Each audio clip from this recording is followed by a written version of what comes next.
Hello, Professor Lohman. My name is Alberto Ramos Jr., and the question I was assigned was number 6. Part A asks, when the sports car catches up and passes the bus, how much time has elapsed? First things first, we're going to write down what we know about the sports car and the bus.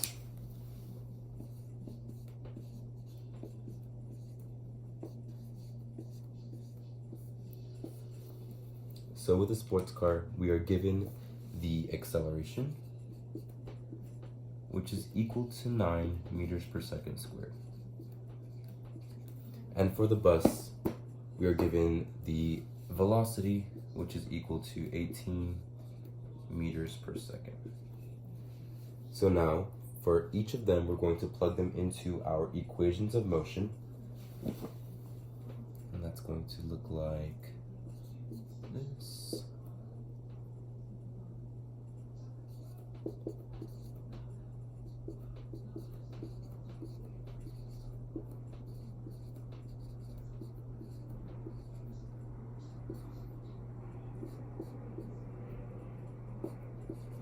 Alright, so this is the equation of motion for the sports car, and now for the bus.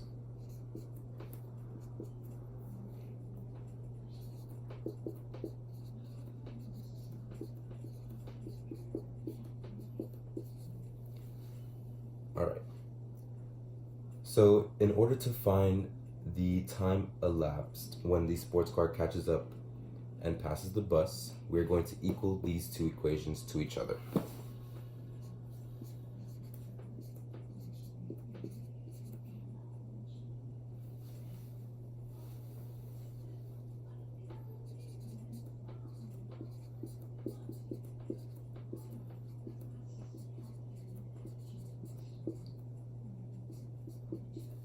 And then we solve to get the time.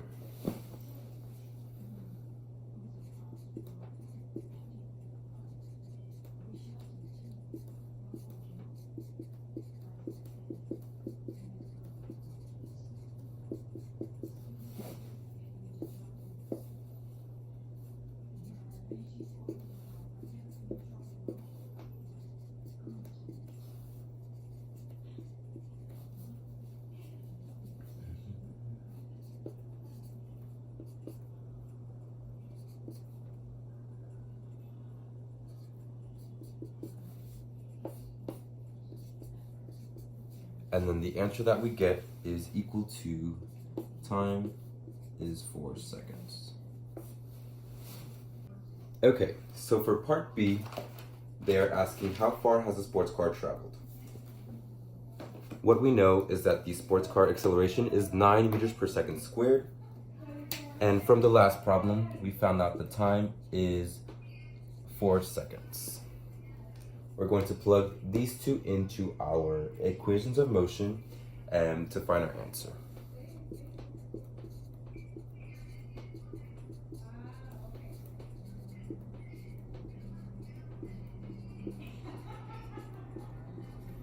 All right, so half times 9 is 4.5 meters per second squared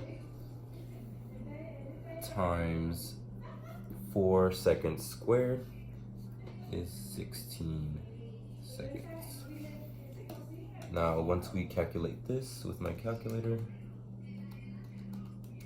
we get 72 meters. Part C, we have a totally new question, and they're asking what is the acceleration of the motorcycle? Okay, we are given the car, which has a velocity of 35 meters per second and the time of 14.5 seconds. And the police motorcycle, we are given the time, which is 14.5 seconds. And we are trying to find the acceleration. So with what we have, we're going to find the distance they travel, And in order to find that, we use our equations of motion with constant acceleration.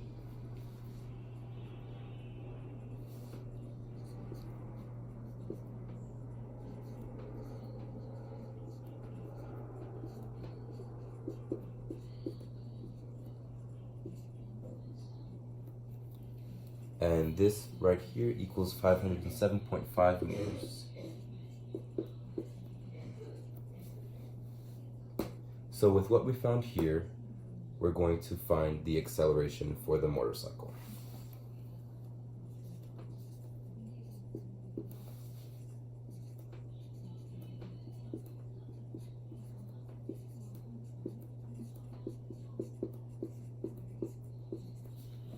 All right, so what we have to do now is finish this equation, and we should receive our answer of the acceleration.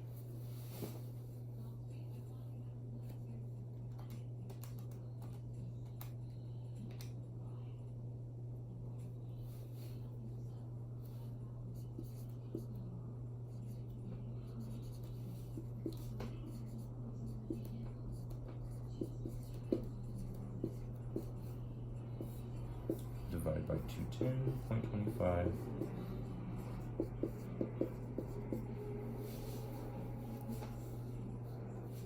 And then we get our acceleration, which is equal to 4.8 meters per second squared. For part D, they ask, how far does the motorcycle travel before it passes the car? In part C, we found out that the acceleration of the police was 4.8 meters per second squared. In order to find the distance, we're going to plug these into our equations of motion.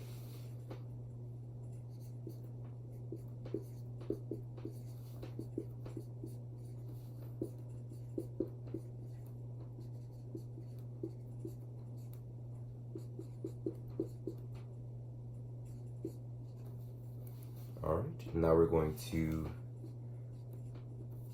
math everything out, and we should receive our answer.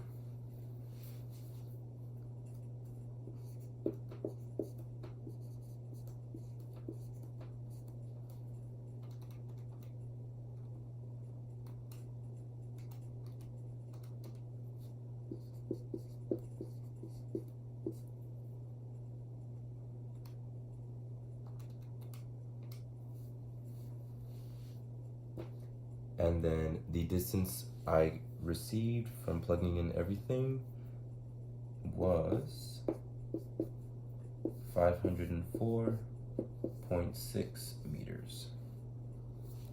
So for part E, we were given a new problem, and they're asking how much time elapses from when the SUV passes the police car to when the police car passes the SUV. We are given some information about the police car and the SUV, which is the velocity of the police car, which is 20 meters per second. And for the SUV, we are given the velocity, which is 30 meters per second, and the slowdown speed, which is the acceleration of 180 meters per second squared. Okay, so first step is plugging them into the equations of motion.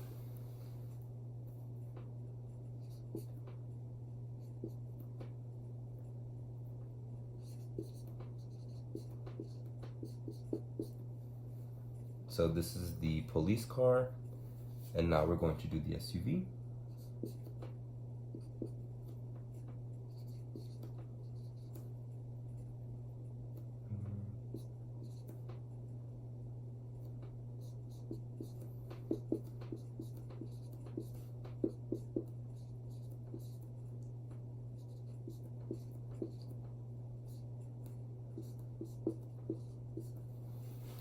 And to find the time passing we are going to equal these two equations to each other.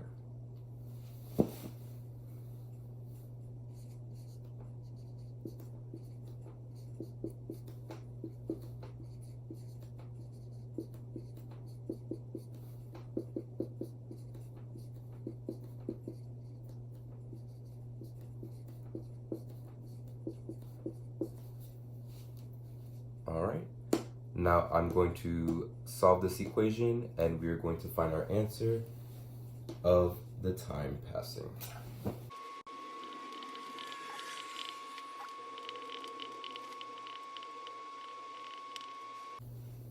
And the answer we get for the time passing is equal to 11.1 seconds. Part F asks, what distance does the SUV travel during this time? From the previous question, we found out that the time equals 11.1 seconds. We're going to plug in what we know into our equation to get the distance traveled. So 30 meters per second times the time plus half acceleration time squared. All right, so here we have 333 plus negative 110.889.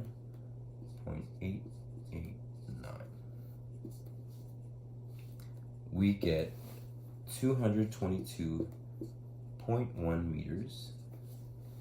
And since it's three significant figures, our answer for the distance traveled is 222 meters. Part G asks, what is the speed of the SUV when the police car passes it? With our new information that the distance equals 222 meters, we can use a new equation of motion to find out the velocity. All right, so we're going to plug it into the new equation.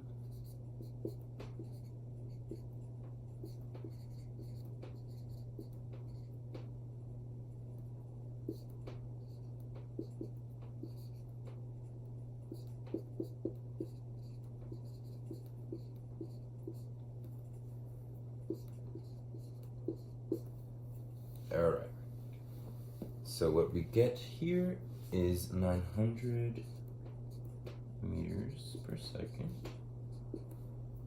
plus negative 799.2 .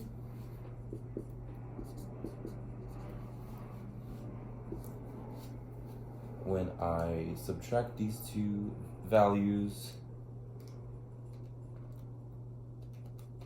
I am left with 100.8 meters per second. And since it's squared on this side, we're going to square root both sides. And we are left with the velocity equaling about 10 meters per second. With part H, once again, we have a new problem. And they're asking, at what time does the truck pass the car? We are given information about the truck and the car.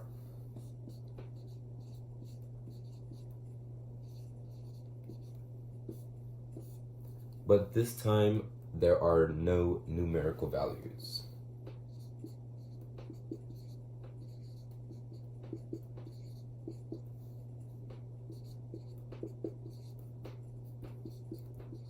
All right.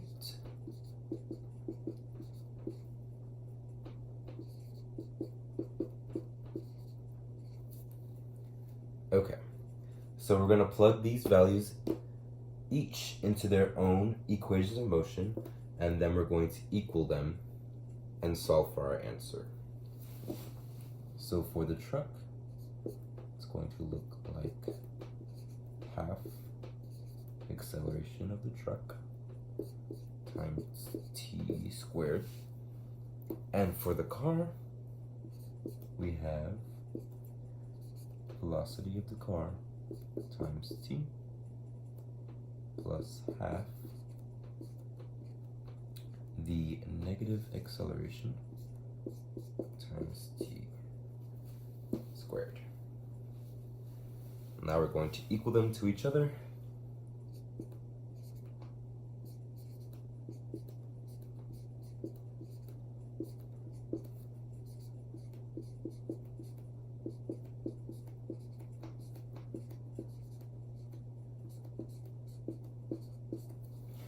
And we're going to solve by simplifying this equation.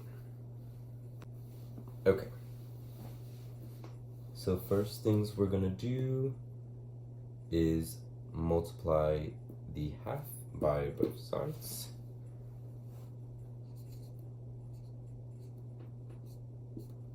So it cancels out on this side. Then we get 2 velocity of the car times t plus negative acceleration of the car times time squared.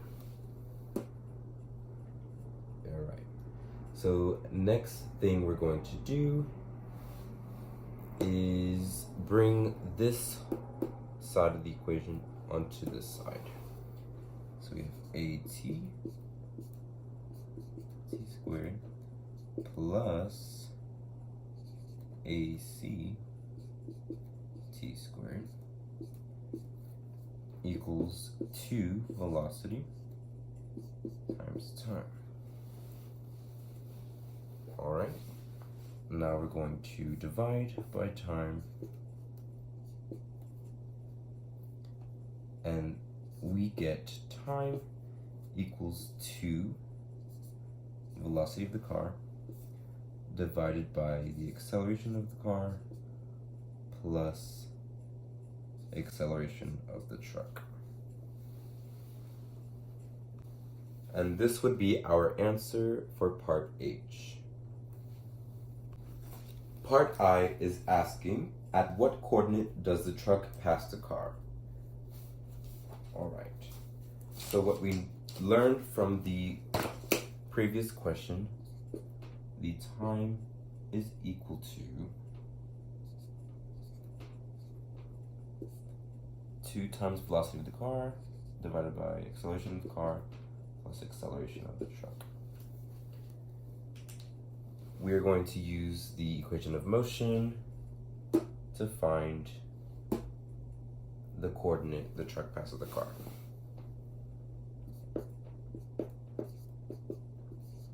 So we have half acceleration of the truck times the time, which is this squared.